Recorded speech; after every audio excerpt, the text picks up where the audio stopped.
Hello everyone and welcome to the 2024 MIDI Innovation Awards. My name is Martin Keary and I'm back again this year as your host.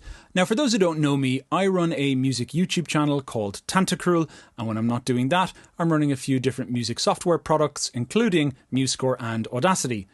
Now, if you're new to these awards, let me give you a breakdown about how it all works. Every year, we put out a call for people around the world to submit work they've created, which includes a novel or groundbreaking use of MIDI, installations, instruments, software, etc. There are 5 different categories that people can submit to, which we'll introduce in just a moment. Each category typically receives a large number of entries each year, from which we've selected 3 finalists. So that's 5 categories, each with 3 finalists. And what we're going to be doing today is looking at the amazing work of these finalists and choosing one winner for each of the 5 categories. Now, since I'm just a guy in a room and that's a bit boring, I'm joined by quite a prestigious panel of judges who are joining us live. I think the first thing to do is just sort of welcome all the judges. I think what would be great is if each judge could just sort of introduce themselves, say who they are. And then once we do that, then we'll get into the first category. Well, my name is Mark Isham, and I'm a composer and performer. And I've composed in Hollywood for film and television for a great many years, and performed with my bands and with other performers all over the world. And I use MIDI every single day. Hi, I'm Michelle Darling, and I'm the chair of the Electronic Production and Design Department at Berklee College of Music in Boston. It's a department that's very focused on electronic music, sound design, and new technologies. Glad to be here with you today. Hey, I'm Moldover. Spent a lot of time in New York and San Francisco, and I'm based in Indianapolis. And I'm an artist and musician and inventor. I make a lot of music and music-related things, as well as musical instruments that inevitably involve MIDI. Hi, my name is Jeff Rona. I'm a composer here in Los Angeles. I write music for film and TV, and lately a lot of video games.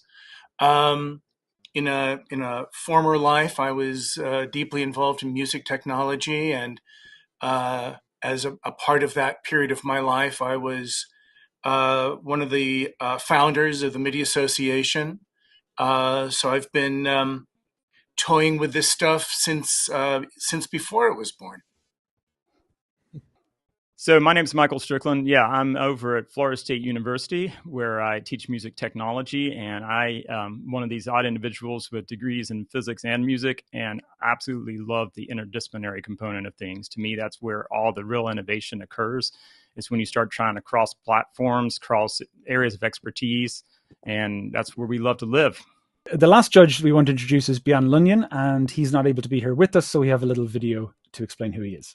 非常高兴啊，参与到这次活动中来，包括去年的比赛啊，我通过这几次比赛呢，我也能感受到我们 MIDI 协会每一年举办这一次新产品、新设计的大赛啊，非常有意义。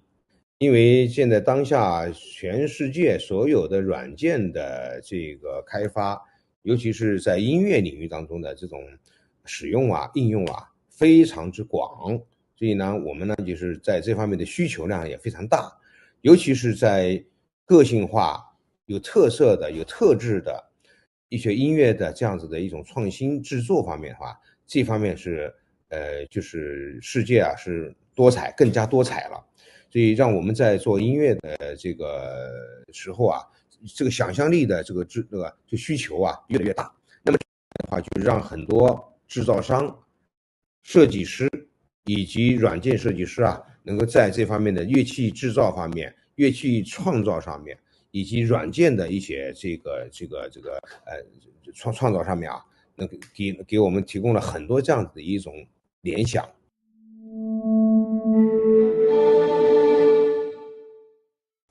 Okay, so our first category is artistic installations, and the first entrant we're going to be looking at is called Morpheum, a Max MSP patch that generates ambient music. It was designed with the principle of algorithmic composition in mind, so it can produce audio experiences that continuously evolve over time, ideal for installations.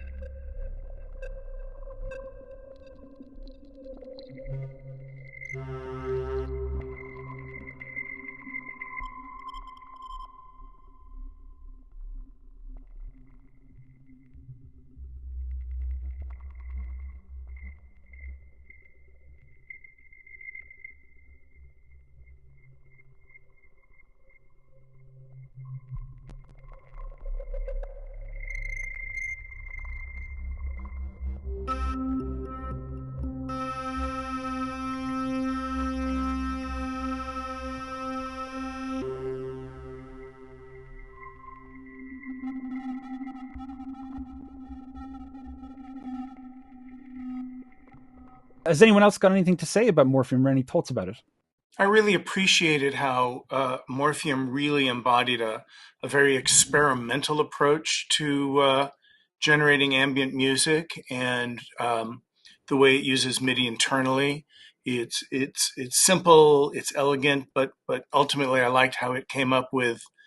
It was able to generate some really interesting and unique colors. And the interface was rather simple, I think, as well, considering the amount of stuff it can do. I think it was deceptively simple. Deceptively simple, yeah. Well, there was a lot of extra little pull downs and drop downs and things with more settings. Now, the next product we're going to look at is PPFF, which is a combination of the symbols in sheet music for pianissimo and fortissimo, a bit like puff. It's an audio-visual installation where graphics displayed on a screen trigger a MIDI-controlled piano.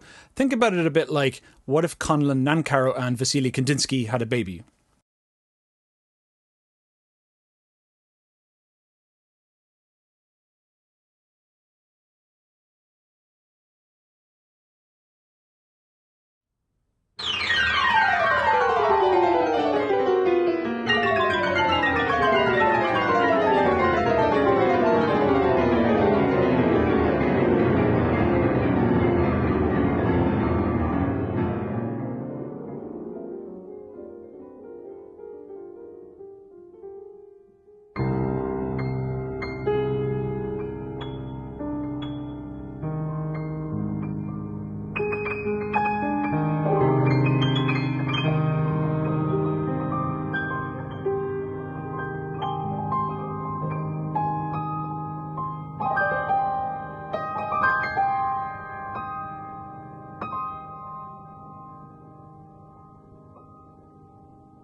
Moldover, do you have any thoughts about Puff? Well, I love the directness and the simplicity of the concept here, combined with the lengths to which the creators went in the execution. The generative video software and the variety of content that it generates, I found just really endlessly compelling.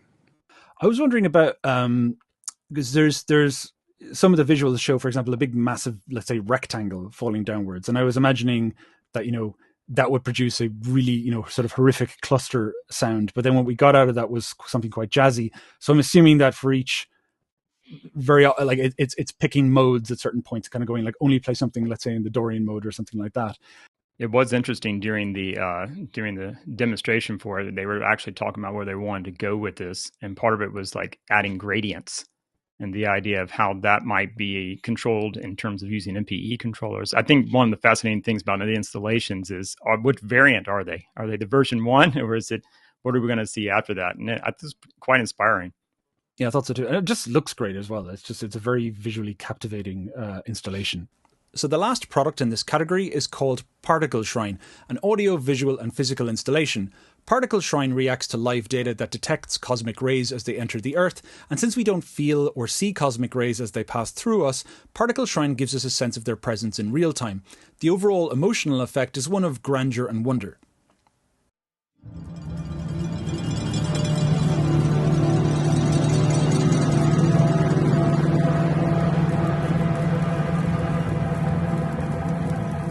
Invisible messengers from deep in the universe surround us. These messengers are known as cosmic rays, and billions shower Earth every second.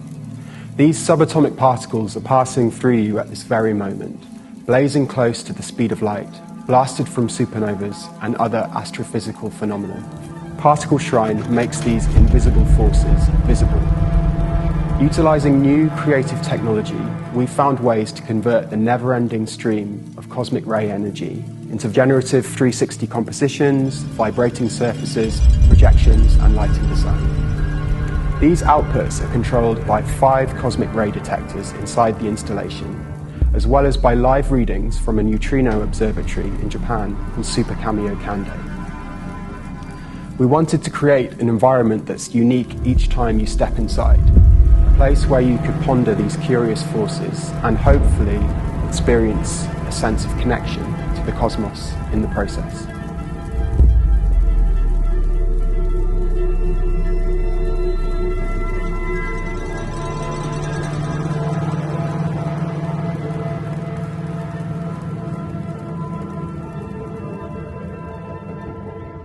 Mark Isham, do you have anything you wanted to say about that? Well, I was quite intrigued by this. I myself am involved in artistic installations with my wife, and we're using projection and all sorts of interesting stuff. So anything that takes on this scope of an immersive experience, I find really fascinating and really relevant to modern artistic expression. I also am fascinated by a number of very interesting artists are taking data streams that are found in nature and applying the patterns and randomness, if you will, and patternness from these streams and applying them to artistic creation. And I think this is one of the more innovative, certainly sexy ones. It makes me really want to be able to travel and see this in person. The production of that video is so good. It looks very physically imposing, and I think that's I'd like to experience that in particular. Right off of that, first thing I looked up was whether or not there was some place that we could go actually see that, because it was so compelling. I mean, it totally tickled the interest for me in my physics background, because I'm like, they're doing muon detectors and the neutrino data. I mean, all of that stuff's coming in there. And for me, the definition of innovation sometimes also is, who does this reach new? And I thought it was fascinating that it was not just an area of grandeur, but it was really just an audience and an experience for absolutely anyone, MIDI in a way that extends the audience. I really appreciated how they're using MIDI to transform data of an unusual nature, in this case, invisible cosmic particles, and being able to convert it into data that's very easy and readily available to use sort of off-the-shelf musical instruments and musical sounds. So it's really great that MIDI, which has always been a great tool for creating immersive experiences, environments, going back to just stage lighting and, fountains, synchronized fountains and light shows. This takes it to another level in many ways. And it was a very moving video, and it is visually really striking. It's conceptually very striking, and musically it was really quite beautiful.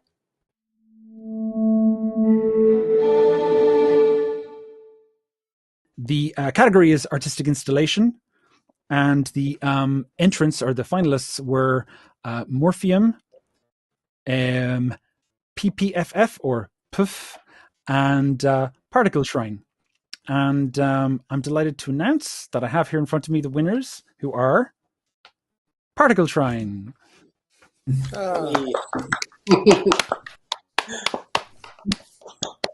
Bravo! Bravo! And we discussed your project quite at length earlier on today. I'm really curious to know how you guys feel and what you think about getting through and winning this thing. I guess I'll start with maybe Christo.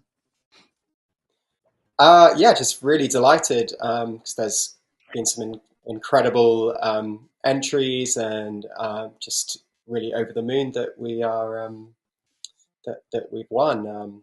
That was a big surprise, but we worked really hard in bringing this thing to life, and I think it was an interesting journey to design this thing, and I'm just really grateful that I had Chris to work with, who managed to hack together and code this all these sort of magical ideas and sounds that were floating around my head, and Chris helped bring them to life. So yeah, I'm really proud of what we made.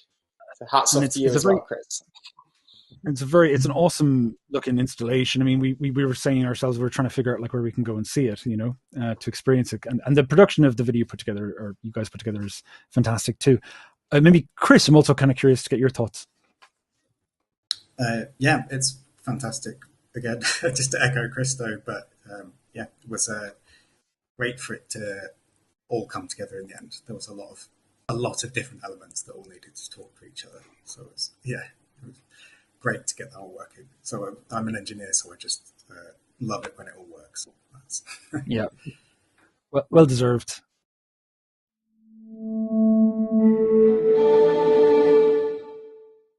Okay, so the next category is software prototypes, and the first finalist we're going to look at is UniMidi Hub, which is an inclusive MIDI controller that enables musical creation by supporting a significant number of different MIDI controller types, including eye trackers. In this way, Uni MIDI Hub opens up avenues in education, therapy, and accessibility. Sara, fai sentire come suoni gli accordi col puntatore oculare? Sara, fai sentire come suoni la melodia con la mano destra, ad ogni click vai avanti di una nota.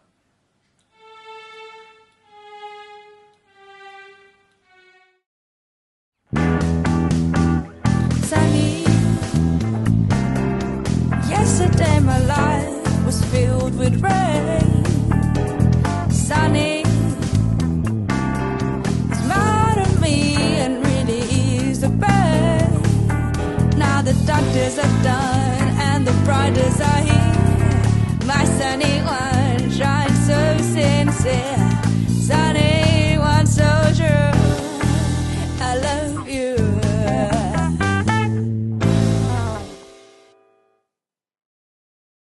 So about the Uni MIDI Hub, Jeff Rona, I'm kind of curious if you've any thoughts about that. Yes, definitely. Musical performance is a very physical act. We use our hands and our bodies to play instruments. And what was unexpected and really interesting about the Uni MIDI Hub was that it was developed by differently abled musicians for differently abled musicians. And that was, to me, a very moving thing, that it removes the barriers of traditional musical instrument performance by allowing this technology to help a fairly wide range of people with limited or even no manual dexterity to explore and play and perform and record music. I totally agree with as someone who both sits in a room by himself and composes a lot, and then also has had the great opportunities to go on stage and play for many people. There's nothing like the act of performing and creating music live in an experience for others. And to be able to bring that to people who are denied that in the usual sense of the usual tools that are available, I think is a really marvelous and really beautiful thing. Yeah, I found the video of the eye tracking in particular, I just found that quite moving as well. It's just lovely to see, frankly. The next finalist is Groove Builder. Groove Builder is a tool that allows you to apply different rhythmic grooves to drum patterns, like different kinds of swing or microrhythmic delays. In this way, you can overcome the robotic, quantized sound that most DAWs offer by default, allowing your music to feel more human and interesting. With a simple tweak of Groove Builder Velocity, your drums really come alive and start dancing with energy and groove. Here's the before.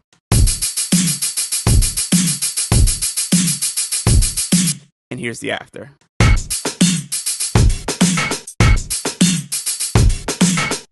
And we got this result in seconds by using the custom velocity feature of Groove Builders, where different sounds trigger in a multi-sample patch based on the velocity. And even if we look under the hood, you can see how different these results for the kicks are. The first note hits 11 ticks off the grid, the next one 73, 6, 9, and so forth. So these aren't going to be results you get with your stock swing tool or stock options. I didn't need to manually nudge notes to get these results or manually draw velocities. I didn't have to keep pressing a random button over and over again. I was able to quickly get this feeling by blending in Groove Builders with my own recordings to find the perfect groove for this beat. Another Groove Builder that's specifically designed for hi-hats, which is one of our suggested instrument Groove Builders.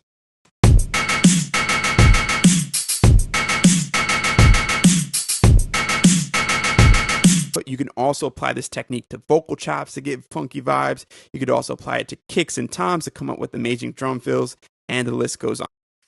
So about Groove Builder, Michelle Darling, what did you think? I think for music producers, creating your own signature sound is something that we all strive for. And having a tool that can be a partner in that, I think, is a beautiful thing, where you could actually push yourself maybe beyond what you even were thinking yourself, but to have a tool that can push you creatively, adding more humanness, adding more expressiveness to your beats. Whether it's with the quantization or the, using different kinds of unique swing, variation in the beats, variation in velocities, just making that more human feel. But I think what really stood out about this tool to me, Groove Builders, was that, you can actually get used to the feel of a groove, explore genres, and even combine different genres together to create your own new genre. And I think that's really exciting, that a producer won't get kind of stuck in their same groove, their same way of making music, but that they can add a different style of music to it in the hi-hats versus a different style in the kick drums, and on and on. So I think it's a really creative tool, and one that I think is a platform for new genre creation and signature sounds. Yeah, and I think like a lot of people starting off in music, like for example, people into maybe hip hop or something, like they might not realize that artists like, for example, Dilla, intentionally tweaked rhythms in very subtle ways to get weird or to evoke certain types of emotions or to get certain types of grooves.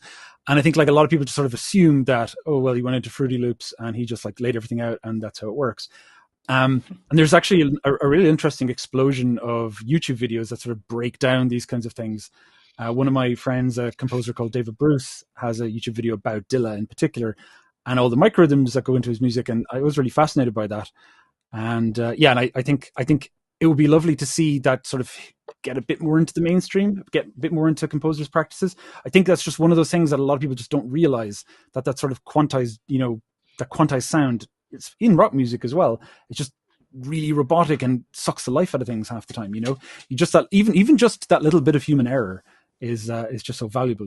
It comes down to feel, getting the producers, getting us to feel a certain groove, and then maybe coming up with your own. It's a great learning tool, I think, teaching tool for, let's say you're interested in a certain genre or a certain sound, and having the tool to make that. And I think you can also learn about the different genres in order to maybe break the genre and push them to the next limit. Yeah, I was just going to add that I really appreciated the deep dive that they've taken into musical feel with Groove Builders. Modern music production over many, many years now, especially with, the ubiquitous use of DAWs, has been that we've gotten very used to this metronomic grid of perfect, divisions of 16. And while some people push against that a bit, it's something we've gotten used to. And like you said, it does take away, it's not that it takes away the feel, but it makes it's become so uniform as to get a little boring after a while, that everything does have the exact same groove in terms of, is the snare drum ahead of the beat and behind the beat. Things that really make a difference, in which used to define why certain drummers or bass players or rhythm players were so sought after, because their feel was so much more desirable. So having this opportunity to integrate that precision of micro feel into modern DAW-based production is fantastic. Now, the last finalist in this category is Show MIDI, which is a prototype that was created to help people analyze incoming MIDI data by visualizing that data in an intuitive, efficient, and novel way. Show MIDI turns a series of MIDI messages into RPN messages that can be understood as the MPE activation message with manager channels and member channels and identification of the lower zone, and the MPE range, as well as the pitch bend sensitivity message. Show MIDI turns a series of MIDI clock messages into actual beats per minute and shows you a useful tempo number. Show MIDI turns a series of single touch controls that are being sent out by a controller in useful graphs that can be followed in real time.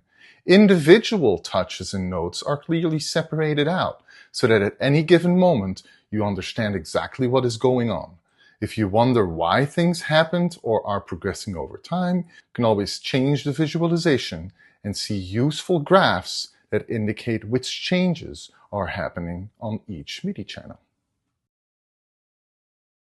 About Show MIDI, Michael Strickland, have you got anything you wanted to say about that?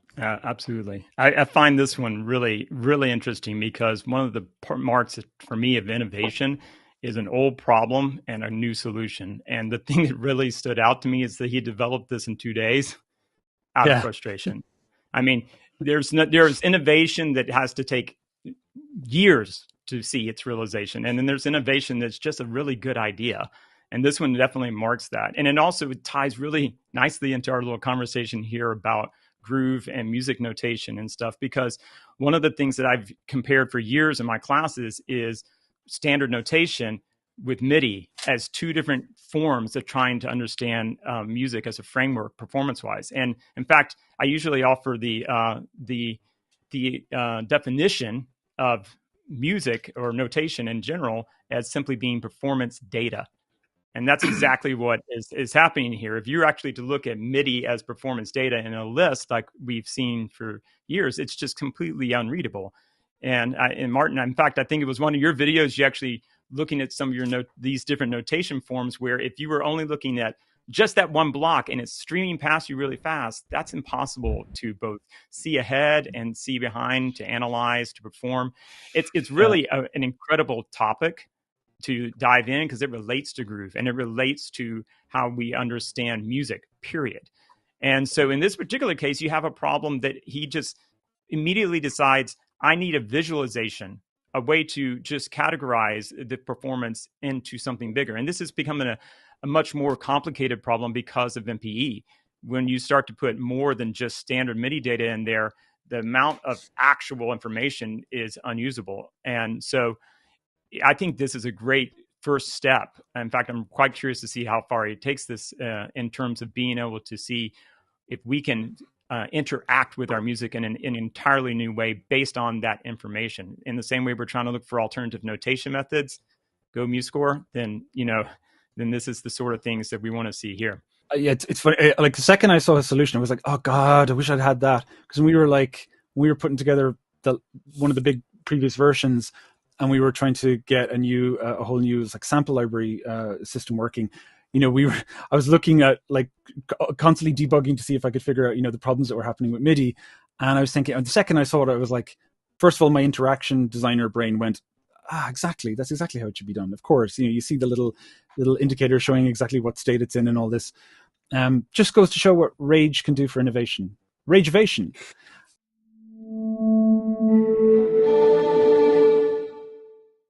The category is software prototypes, and the finalists were the UniMidi Hub, the Groove Builder, and Show MIDI. And I'm delighted to announce that the winner of software prototypes is UniMidi Hub by Audio Modeling. Yes. Thank you so much. Yeah, thank you. By the way, from my perspective, when I announced the winner, there's this horrific latency. We're I'm waiting finally people start laughing. So I'm kind of curious from all three of you. I guess I'll start with Emmanuel. How do you feel? I imagine you're quite happy. Congratulations.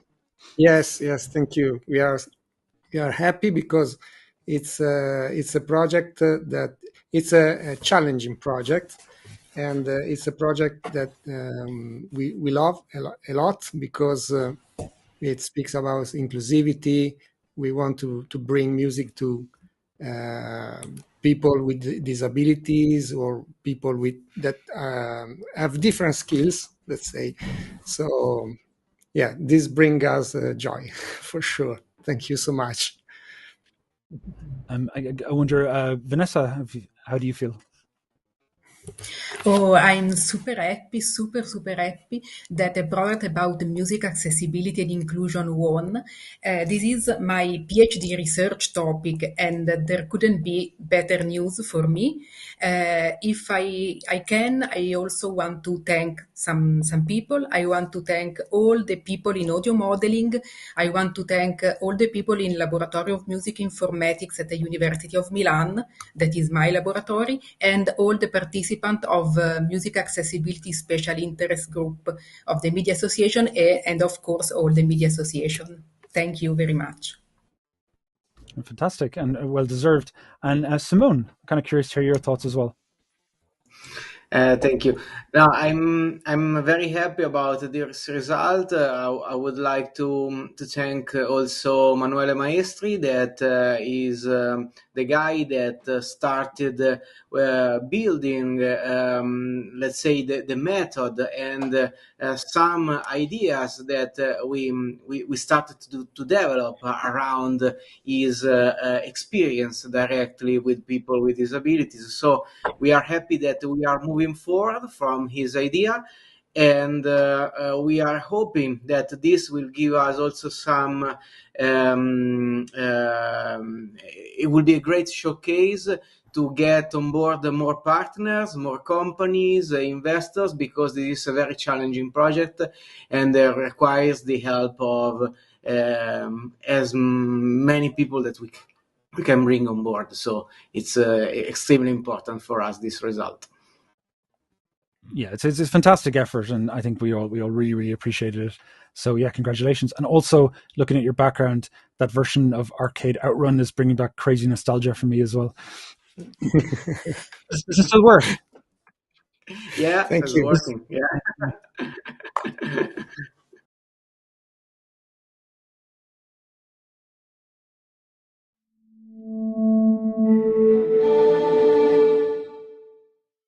Okay, so the next category is commercial software, and the first finalist we're going to look at is Midinius, or possibly MIDI News. It's hard to know exactly how to pronounce these. MIDI News is a music creation app that feels a bit like a construction game, where composers can point and click to draw out pipelines that MIDI signals pass through to make sound. By building more crisscrossing pipelines, the overall effect can become both visually and musically fascinating, resembling circuitry, or perhaps a comparison I'm sure the finalists will appreciate, a sewer network. You just have to see it for yourself.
Okay, so for MIDI News, I'm curious, Moldover, if you've got anything to say about that. Yeah, well, MIDI News is just, to me, like an extremely elegant interface for non-traditional sequencing.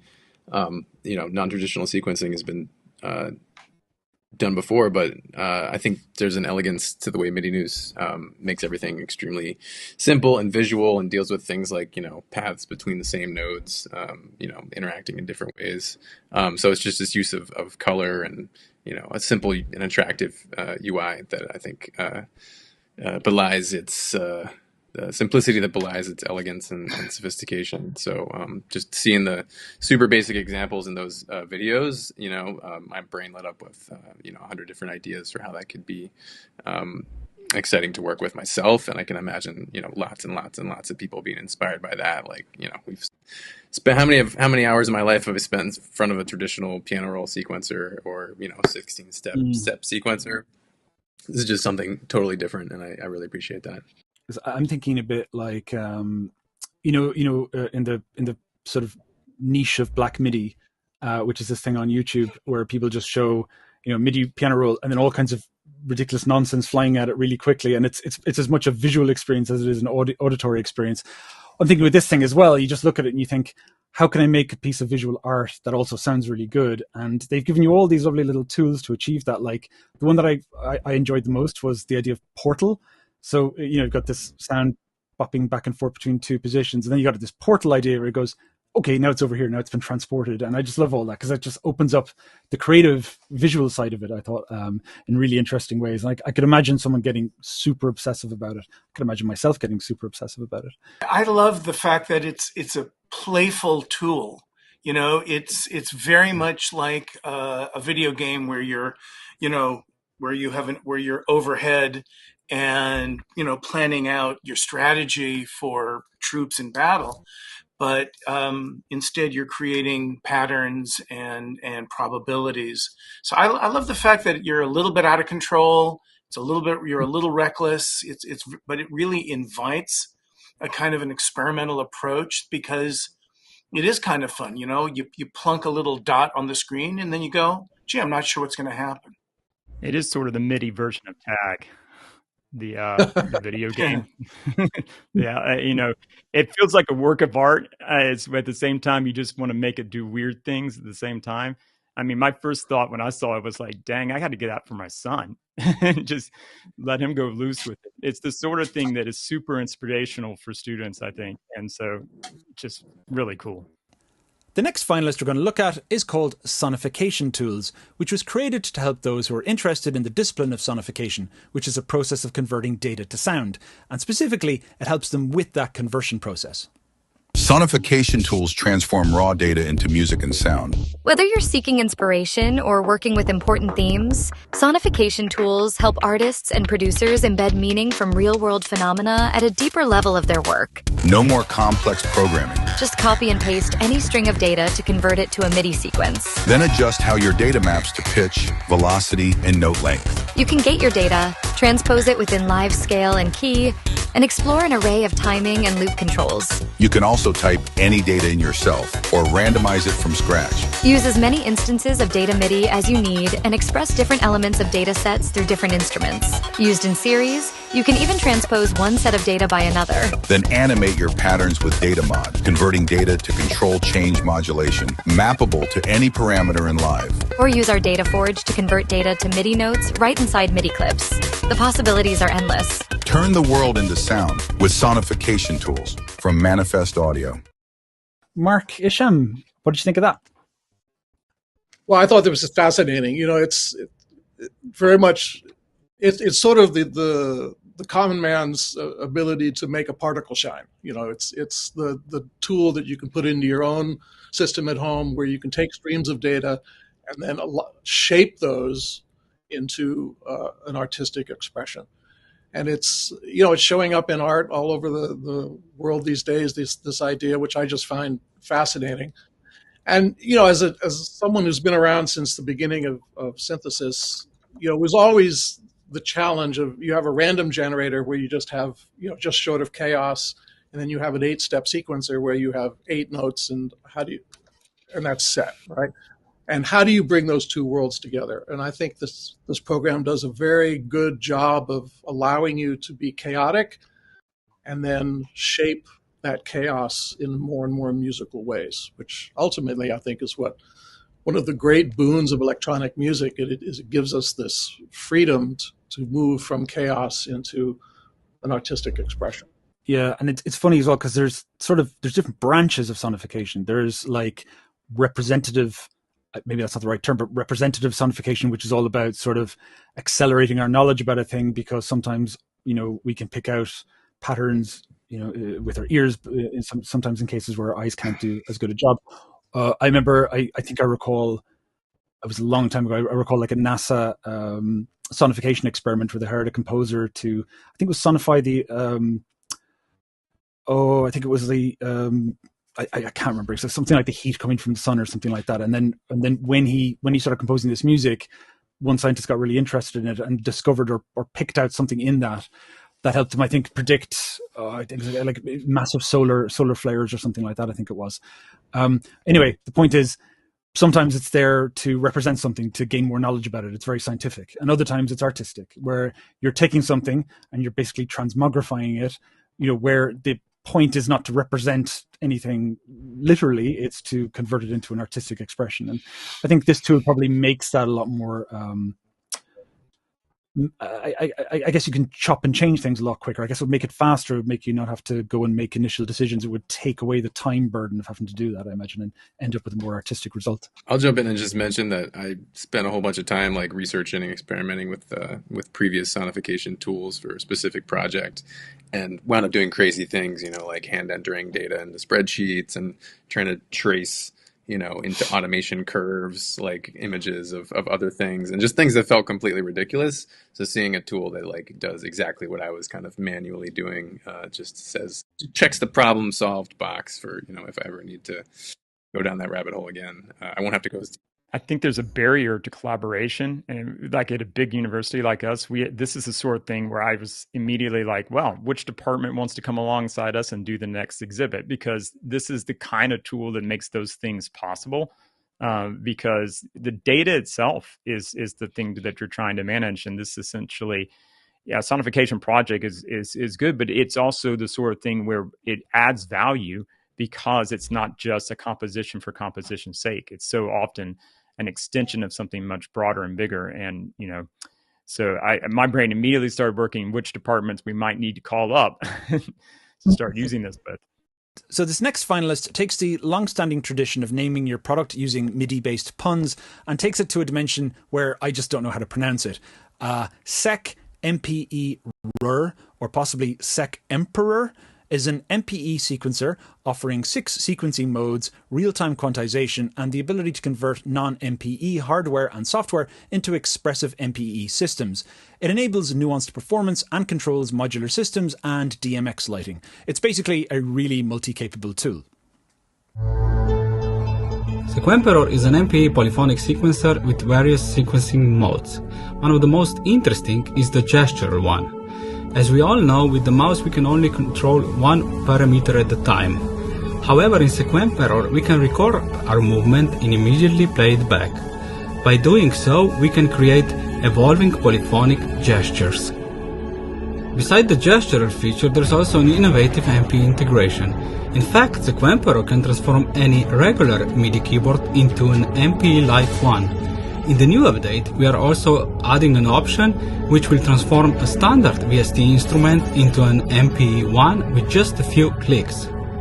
Sequemperor is suitable for any musicians, from beginners using the smart quantization to advanced users using the polyrhythmic and off-grid times. With just a few simple gestures on various parameters, users can quickly come to musically inspiring results. Okay, so I'm curious to know, Jeff Rona, what you think about that. Sec Emperor. This was a really interesting tool, a really interesting instrument. I think MIDI is in this transitional phase right now as we go from MIDI to MIDI 2. And MPE has become the sort of the biggest stepping stone into a more expressive style of electronic music using hardware and software. But at the same time, we're at this point where most of us have the majority of our hardware and software still not able to take advantage of some of the new abilities of MPE and moving forward into MIDI 2.0. And so the great thing about that instrument, since I don't know how to pronounce it either, Sequemperor, is that it allows you, it simulates, it can take MPE and then convert it into a style of MIDI that creates some of that effect. So it's taking non-MPE instruments and giving them some of the capabilities of MPE, and it also allows you to take the output of MPE capable controllers.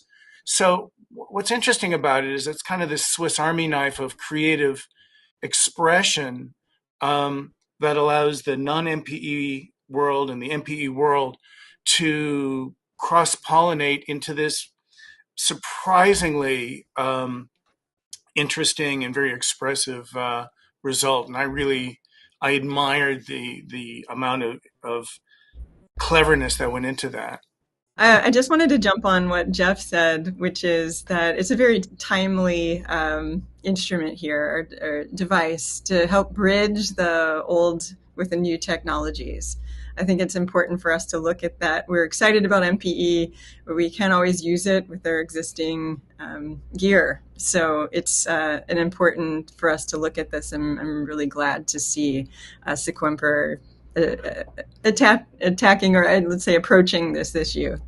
I thought it was brilliant to see such a novel, kind of visionary look at what MPE could be, just the forward-thinking stuff beyond the bridge, because I've been dealing with instruments like Hock and Continuum going back 20 years or more, and I always thought of it in that context. Oh, it's the thing that makes, these things we touch, expressive through MIDI. But I didn't think about like, oh, what if you're looping it? And what if you're, non-synchronously looping it? And what if you're, just...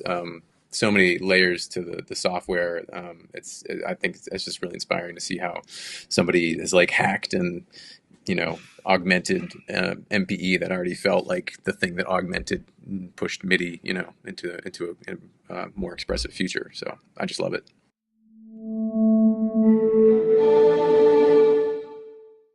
And to remind everyone, the finalists for commercial software were MIDI Noose, Sonification Tools, and Sec MPE Roar.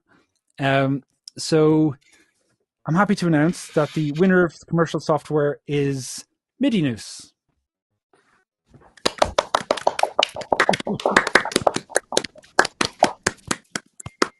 So I'm curious, Jay, what do you think? What do you know? Well, this all started from watching like a random YouTube video on a product about node-based sequencing, and it was like a really long time ago, and just this idea sparked in my head that I could do something similar and better, and by myself from the ground up I made this program that I use in my compositions that I see over 10,000 people using, and it's like, holy crap, I did something, and I can't believe that I am here talking with all of you and am at this point. This has been a solo project from the start, and one person really can do all this, but my goodness, it was not easy. And I'm just happy that I'm getting it in front of more eyes and in more creatives' hands. And I must say the video you created was excellent as well. I mean, it's incredibly compelling and convincing too. So, and I can't imagine how long it took to put together all those examples as well. But, it's well deserved. Thank you.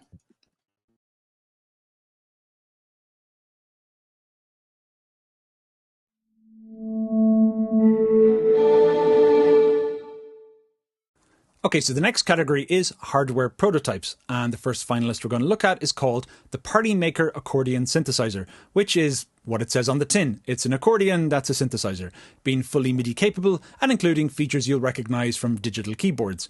It also looks pretty nice too.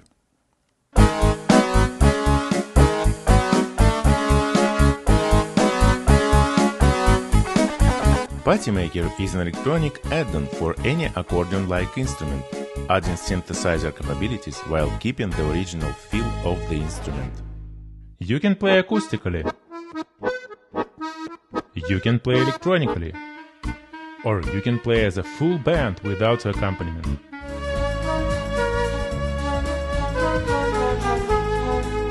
You simply press chords on the left-hand keyboard and the instrument generates a real-time backing track in the style you choose. Perfect for amateur musicians. Also, it can be used in music education to ignite interest in learning the accordion. Party Maker includes button sensors and electronic circuit boards. It features a variety of interfaces including USB and MIDI. This is an all-in-one system, no external gear needed. With Party Maker, any musician can make a party. Okay, so with the Party Maker, Michelle Darling, I'm kind of curious to get your thoughts. I think, who doesn't like a party maker, for one. But I think there's a long history or let's say tradition of, playing an acoustic instrument, and you're limited by the sounds or timbres that it creates. And a lot of us start on these more traditional instruments or acoustic instruments, but to have that expanded, and I think, Michael, you said it before, what different audiences are we reaching? with MIDI and with this technology, and in this case, accordion players. And I would say that the accordion is a beautiful instrument. It's a complex instrument, and to have the accordion be able to play any sound is exciting and I think innovative.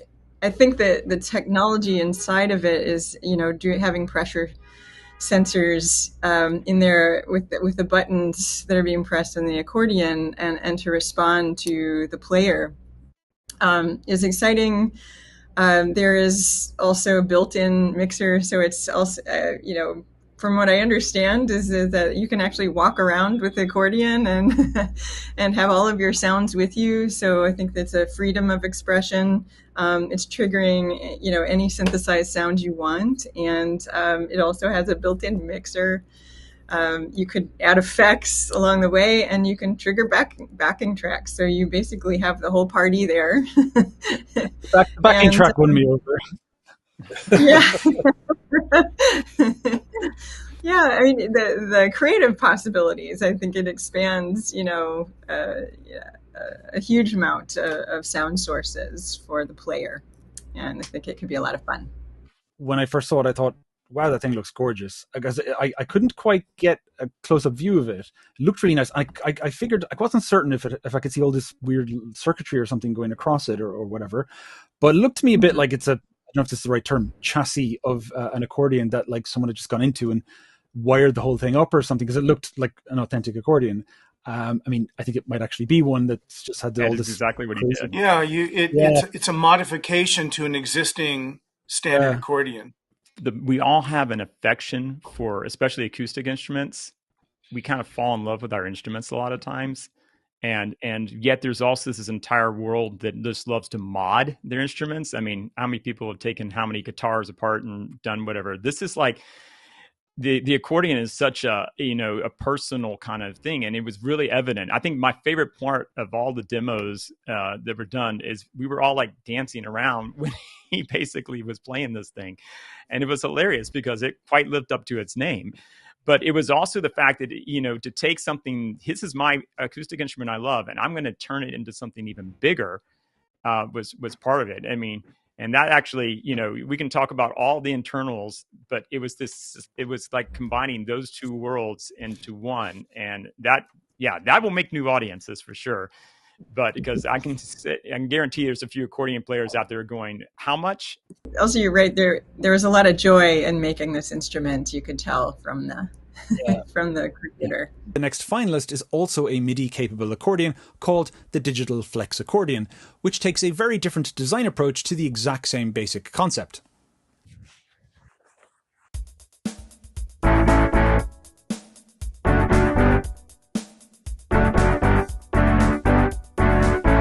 This is the Digital Flex Accordion, a portable digital accordion-like instrument for musicians on the go. It weighs only 2 pounds and fits easily in a backpack. This instrument has everything built in: velocity-sensitive keyboards and a breath controller, wireless audio and Bluetooth, a drum machine and auto accompaniment that generates a backing track in real time.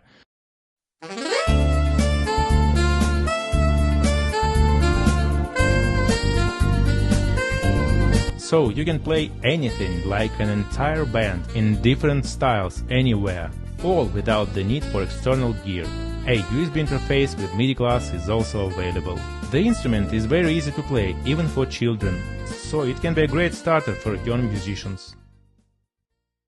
On the different design approach, or anything at all, Michael Strickland, I'm kind of curious what you have to say. Yeah, I think this is an excellent example, because keeping in mind that this is the same person who did the Party Maker, and the fact that you have two things that kind of do the same thing that are completely different design goals is the principle at hand. I mean, he stated it clearly that his primary design goal for the smaller one, for this Digiflex, was basically to have portable. I mean, and I think of my, right now, my son seems to think that he wants to go climb the Tetons and take an instrument up there and record music. I think that's his dream job. And maybe he needs to take up the accordion, because this thing was like all in one and very portable. And it's sort of the opposite of the Party Maker, where instead of taking the beloved instrument and adding on, it was like, what's the minimum I can put this into, but yet still have that experience? And I think, honestly, this is a hardware piece, but this is the sort of thing that should be inspiration for anybody making software, because we have a tendency sometimes to make our tool so complex and so hard to use, in a sense that it is cumbersome to carry along. And the fact that this was not just a portable device, but self-contained. You didn't have to plug in the extra stuff. It had all of those features that were very similar to what was in the Party Maker, but combined into a single one. And even hitting a part of the market that, frankly, when asked, like, well, what about the other people making portable accordions? How does this compare to that? He basically answered that absolutely perfectly by pointing out the self-contained component of that. And so I guess it's time to take this thing up and sit on the top of the Grand Teton and play some polka. Okay, so the last finalist in this category we're going to look at is called GEP Contraption, which is a fully touchless musical interface. It's composed of different sections which use ultrasonic sensors to track the motion of your hands to produce music. This is GEP Contraption, an interactive and touchless MIDI device. The sensors that are being used translate movement into MIDI messages. It can either work as a MIDI instrument or a MIDI controller. The buttons attached to the main body of the instrument are being used to change the settings and also to turn on and off different effects. GEP Contraption is very flexible, allowing it to be used for performances, musical therapy, and education. The current state of the project involves developing live visuals to help people with hearing difficulties to actually see the music they create. To learn more about it, you can check my Vimeo and Instagram. Thank you for watching. Yeah, okay, so for the GEP Contraption, Moldover, again, I'm kind of curious to know what you have to say. Well, for an instrument that's feels like it's all about gesture, and movement through space that you can't necessarily feel, I really appreciate that there was a lot of attention to ergonomics and making it adjustable for a wide range of users, different use cases. Are we going to play this thing standing up, sitting down? Am I a tall person, a short person? Just this sort of adjustability of it, especially with like ultrasonic sensors, which can be a little finicky. I know from working with them in different environments and situations, just the ability to adjust so many aspects of its physicality felt like a really smart move, and I appreciate it. Yeah, I think all of us are familiar with the elegance of the theremin, which would be the first touchless musical instrument. And although there have been many theremins, along the way, Bob Moog was making them for a while. I have one of his. What was kind of interesting was that this takes the simplicity and the elegance of the theremin, which is a 2-controller analog interface, and updating it into a digital virtual instrument and controller. It has a lot of the same elegance as the theremin, but because it has a software component, you can extend it and map it into interesting and unique ways. I thought it was really quite beautiful. It's very simple in many ways, but it's very elegant. One of the things that stood out to me during the presentation of it too was, it really does live up to its name. You take a look at all this piping and everything with the sensors plugged on, and you go, what's the structure? What's the inspiration behind this? And the thing that I loved was that inspiration came straight from dancers. That the input on how it was actually built was specifically with the influence of dancers. And I've spent a lot of time with improvisational dance and music. This is an area that I love to live and explore. And this is the type of thing where, if you're talking about collaboration again, it's no longer, can I make a cool MIDI controller or can I make a cool new theremin? This is something that is that influence coming from without. And there was even a lot of talk there about the accessibility options for this, how this could reach audience and people who normally couldn't play a normal touched interface, a musical instrument, and still be a music creator, or one who doesn't have that musical training but maybe has a lot of dance training, but also become a creator of music. I mean, so it's really, really cool stuff.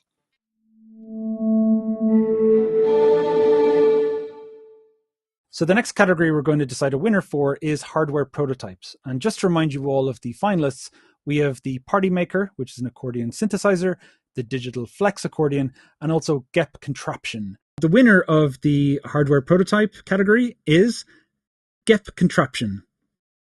Whoa, I can't believe it. Thank you so much. Yes, thank you. This is amazing. Thank you. I don't know, I have no words. It's just crazy. Yeah, like what do you think? What's the future for this product, and how do you think maybe winning this award might help to advance it? Yeah, I feel like this is definitely the most necessary push to just keep working on it, because it's hard to do it all by myself, and I really want to have more people helping me. But definitely, I want to expand the concept for dancers to be able to use it with more than 2 or 3. And definitely, I want to, keep working with physical therapists and music therapists, people, because I feel like it has a lot of potential there. And there are a few projects that I hope will start next year. So this is definitely a very significant step forward to that. And yeah, it's well deserved. So congratulations. Yeah, thank you.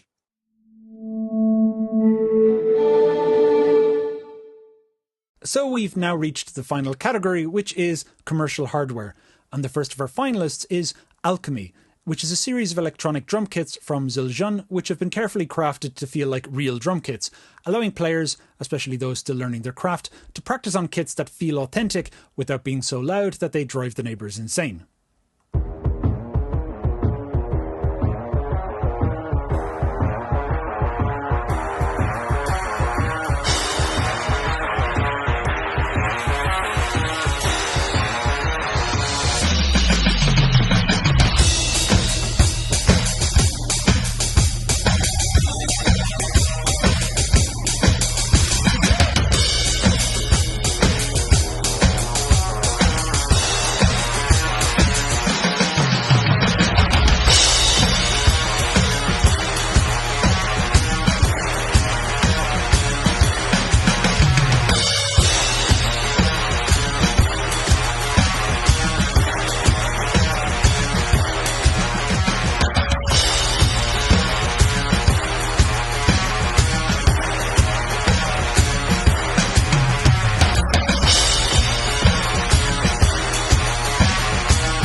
Okay, so Mark Isham, I'm kind of curious to know what you thought of that. Well, I think this is the latest and greatest in a long evolution here. I think drums were one of the first things that were ever sampled effectively as an instrument, because, it's so easy. You just hit it, and it's short, and it's, you can turn up the treble, and it's, it sounds real.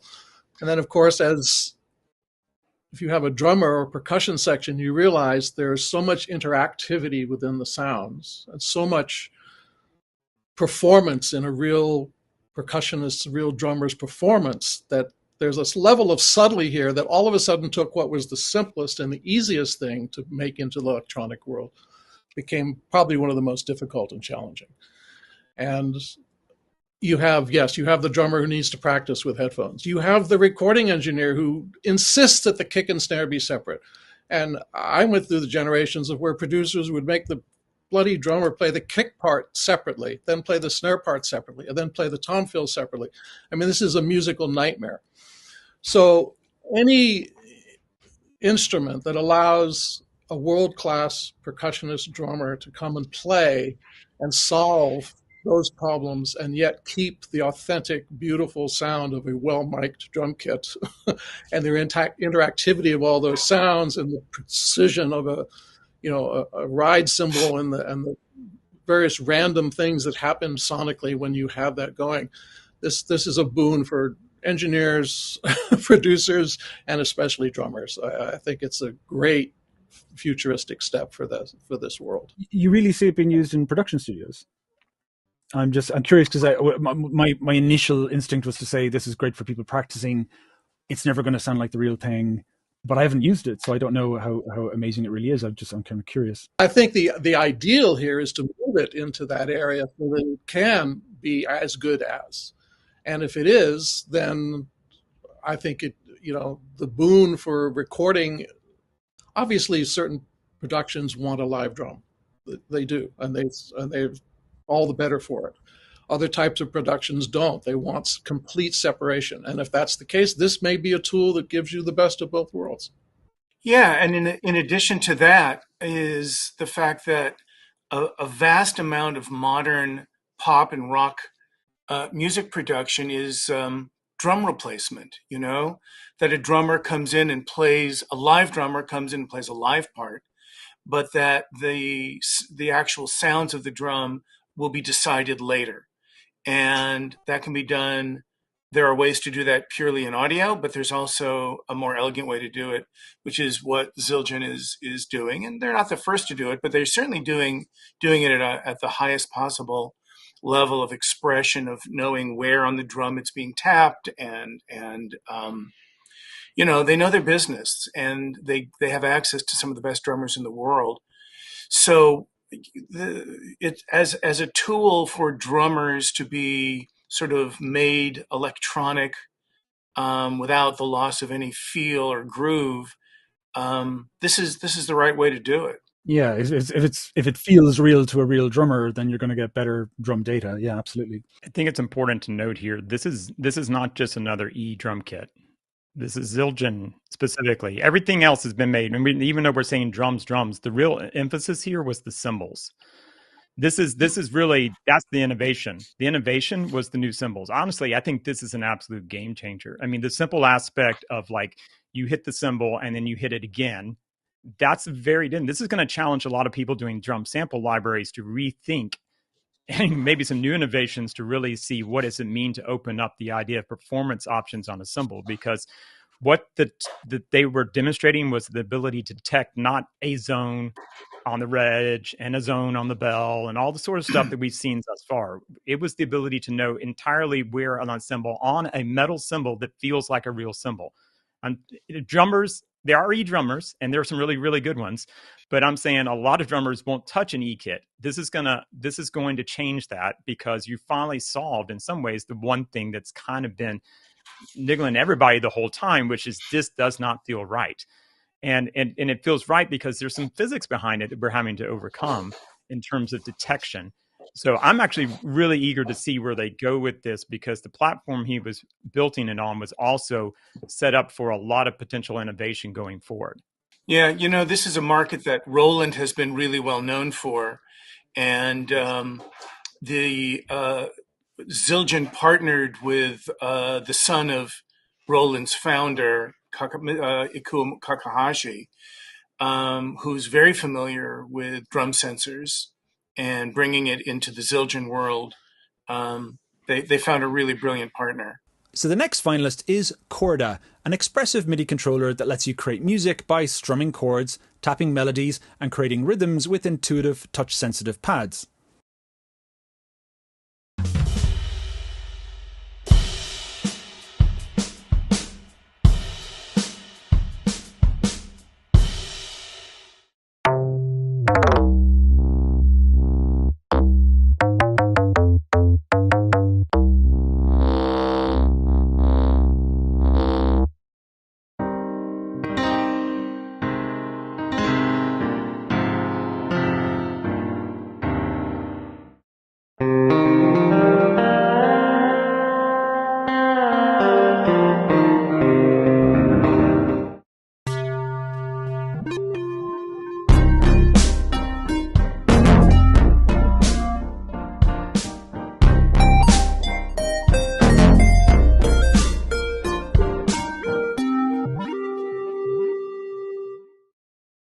So, Jeff Rona, what have you got to say about Chorda?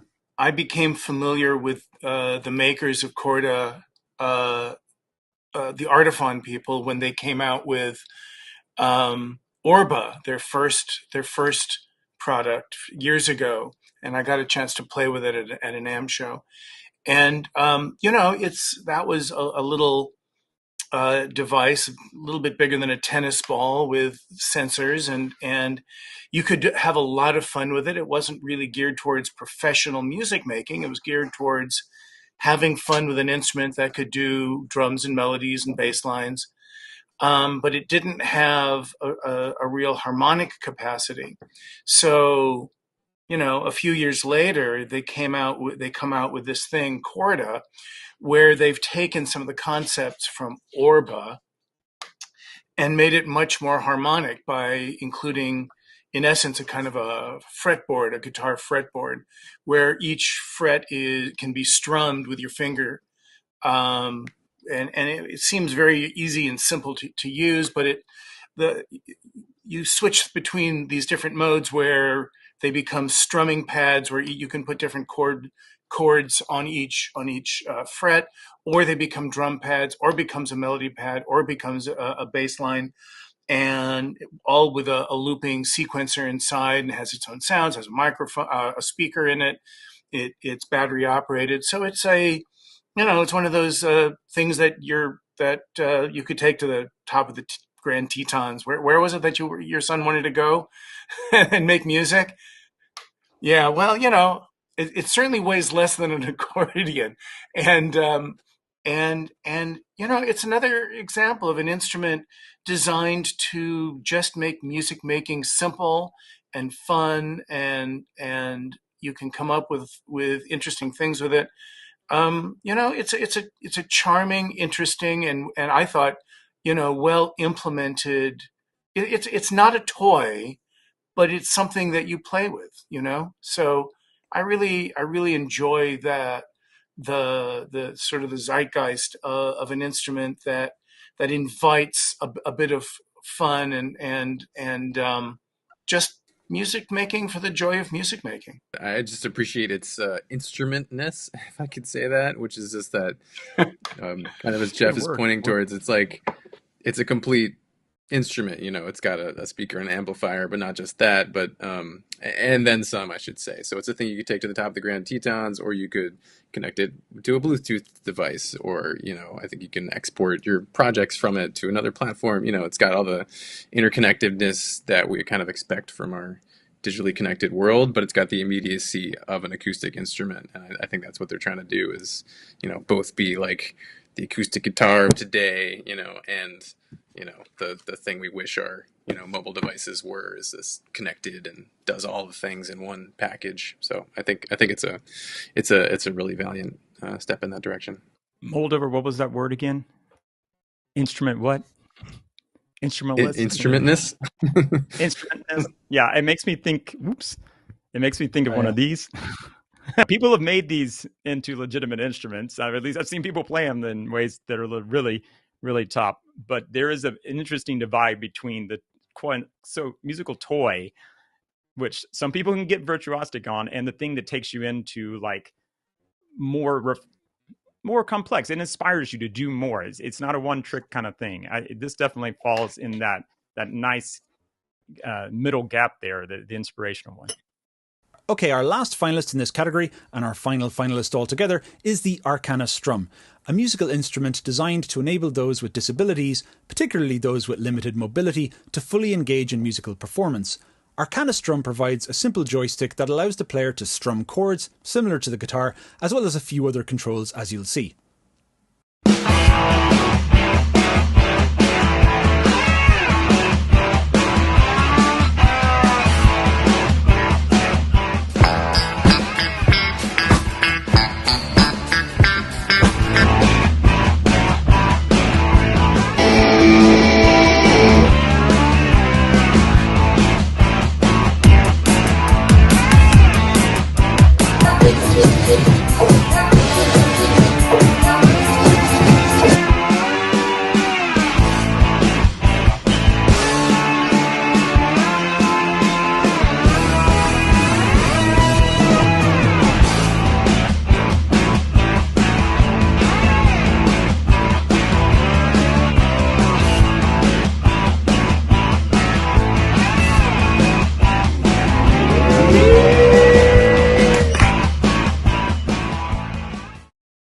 of all the videos I saw, Arcanistrum was the one that kind of like hit me like emotionally, because I saw it and like legitimately. I mean, I just, you have those moments where you work on something. I work on software, and sometimes someone emails you and goes, "Oh, look at this cool thing I made," and you suddenly feel, "Oh wow," because you're so caught up in the day to day of building stuff, and it gets to be a bit of a slog, and you realize it does actually have an impact on people.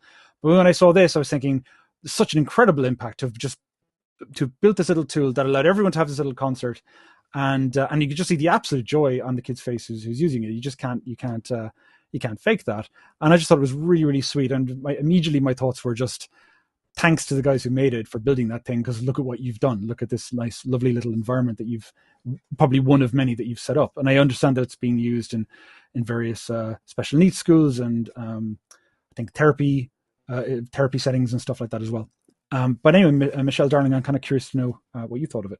I just love this instrument and the mission behind it. And as you said, I think it's a very timely and important move towards building instruments for demographics of people that previously weren't able to create music given the current controllers that have been on the market. So I also think it's incredibly beautiful what these creators have done in an instrument that's very elegant. It's very simple to use, but it's also addressing a wide variety of skill sets and abilities.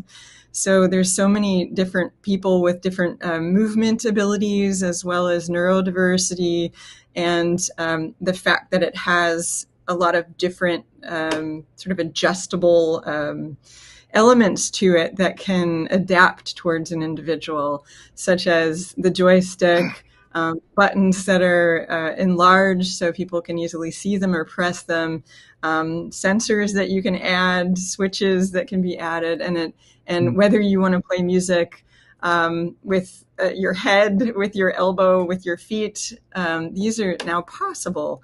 And I think it's, again, a beautiful thing, and it's allowing a whole different group of people to be able to make, to play, to collaborate with music, to learn by playing and performing. So that's just, it's wonderful to see.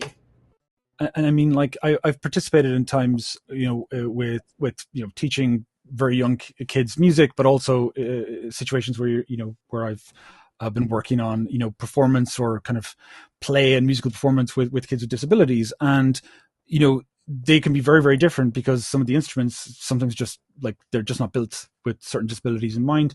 And I have found myself on a couple of occasions being kind of annoyed that like there's no playbook for me to help necessarily teach certain kids with certain types of disabilities how to have fun with music.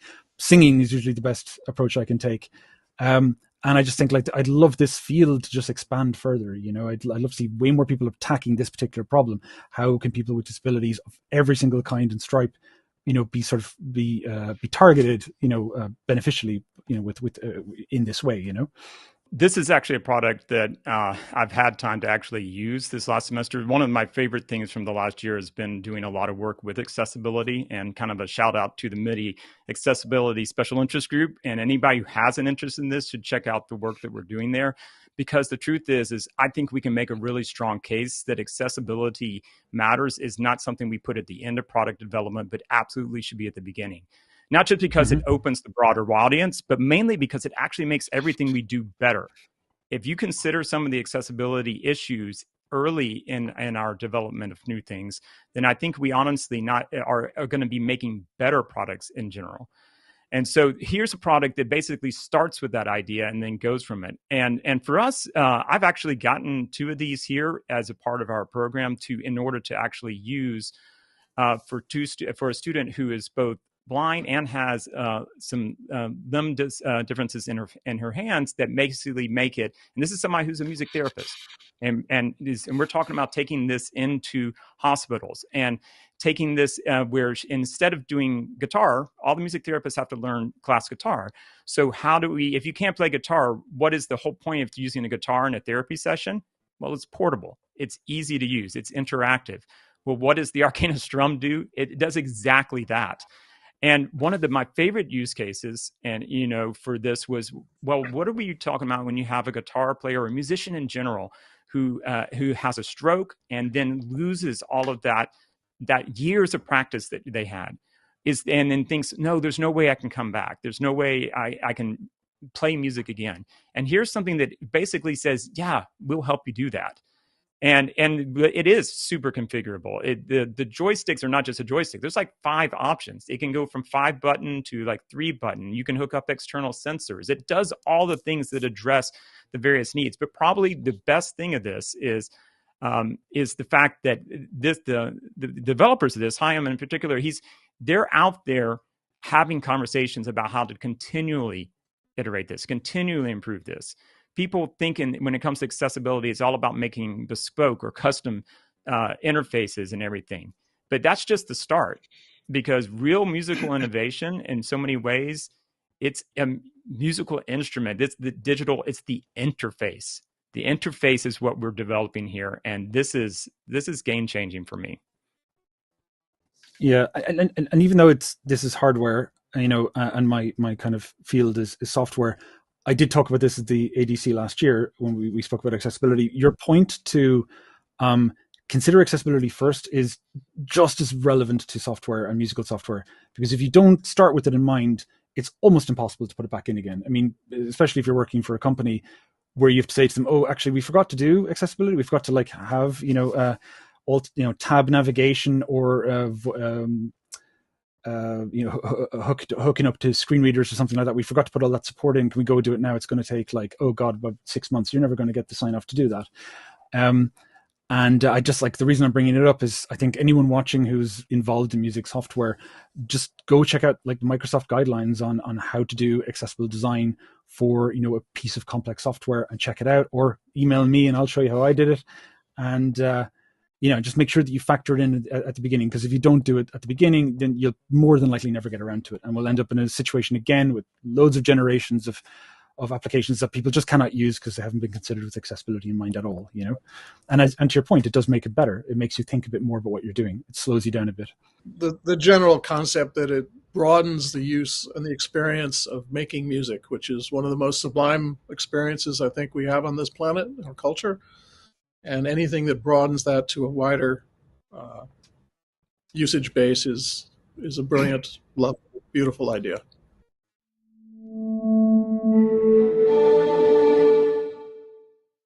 So the category is commercial hardware, and the entrants the finalists were Alchemy electronic drum kits, Corda, and Arcana Strum. And the winner, I'm delighted to announce, is Arcana Strum.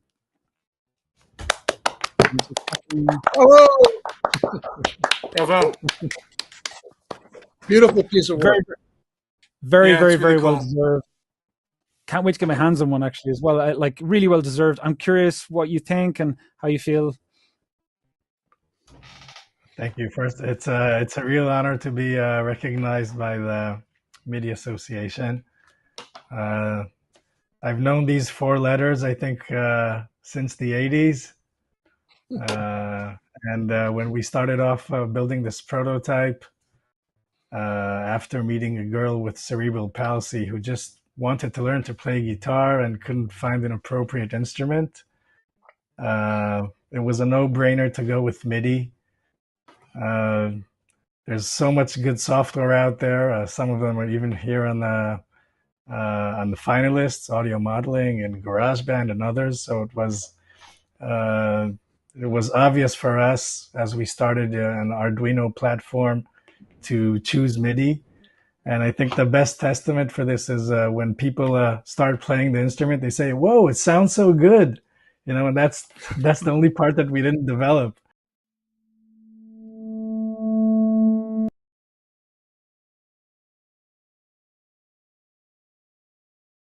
With cerebral palsy, it was a no-brainer to go with MIDI. There's so much good software out there. Some of them are even here on the finalists, audio modeling and GarageBand and others. So it was obvious for us as we started an Arduino platform to choose MIDI. And I think the best testament for this is when people start playing the instrument, they say, "Whoa, it sounds so good." And that's the only part that we didn't develop because we just send out MIDI to amazing apps. So that's just one example. And we also use MIDI to connect with web browsers, with the software. It's so hackable. So it was actually what helped us turn this dream into a reality of bridging the gap for people who don't have access to music instruments and music education. Cool. Beautiful. Well done. Yeah, absolutely. Well deserved. Absolutely. Thank you. Anyway, that's it for this show, and I just want to say one last thing about the additional advantages that the winners of these awards get, which is an amazing opportunity to showcase their work. First, each winner will be invited to participate at the MIDI Association booth at Music China, which is a massively popular event. Secondly, they'll be invited to participate at SynthFest, and lastly, also NAMM. So if you're currently working on something that makes use of MIDI in some way, do consider submitting your work for the MIDI Awards in 2025. And for all those watching, thanks very much. Hope you enjoyed the show.